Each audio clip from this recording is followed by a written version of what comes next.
Welcome to the Floral POS. In this how-to video, we're going to show you how to back up your Floral POS database directly to Dropbox. Let's get started. So make sure you're up to date, version 7.5.21. So you're going to click on the control panel and then go into backup config. Now the old way, and still the way you're going to do it, is your local backup. Make sure you have a backup location and a file name set up. Make sure your days of the week are checkmarked and the time that you want it to back up, which we're going to do at 10:25, so we can show off the demo. And you want to make sure that you save that. Make sure your service is running as well. Now there's a new tab here called Dropbox Backup. So what this does is, you might have thought, well, we back up the Dropbox already. Well, what we were doing is the backup would go locally it'd back up locally to your hard drive, and then we would actually have Dropbox on your computer back it up or sync it to the cloud.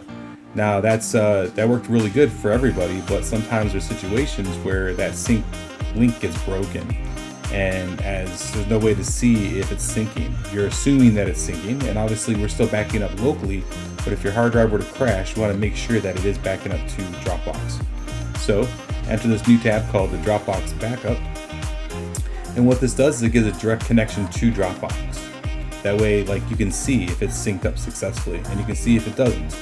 And the cool thing about that is, now there's no like guessing. Did it go to the cloud? Is my latest backup file in the cloud? It's going to be there.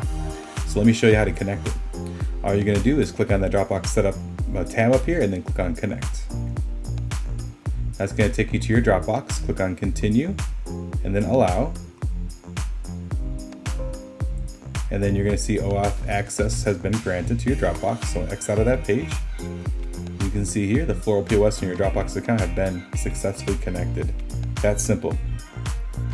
So now when your backup runs at 10:25 or whatever time you guys have it, not only will it back up to your local hard drive, it'll automatically push it to Dropbox as well. So let me pause the video and we'll come back at 10:25 and I'll show you what that looks like. As you can see here, 10:25. Down in your message center, backup saved to your hard drive successfully. Backup synced to the cloud successfully. Now let's take a look at your Dropbox settings, see what that looks like. If you go into our Dropbox, there's a new folder here called Backup. Inside of there's our backup.sql. So it's kind of cool. It actually backs up to your local hard drive, but also syncs to your cloud. And now inside the Floral POS, you can tell if it's synced to the cloud or if it hasn't. That way we don't have to worry about or second guess whether or not it's up in the cloud. Just in case, something crazy happens and your hard drive dies, which has happened to some of our florists. So this is the new direct Dropbox connection between the Floral POS and Dropbox. If you have any questions, give us a call at 888-865-9768. Email us, support@thefloralpos.com. Or as always, you can click on a smiley face. And we'll see you guys in the next video.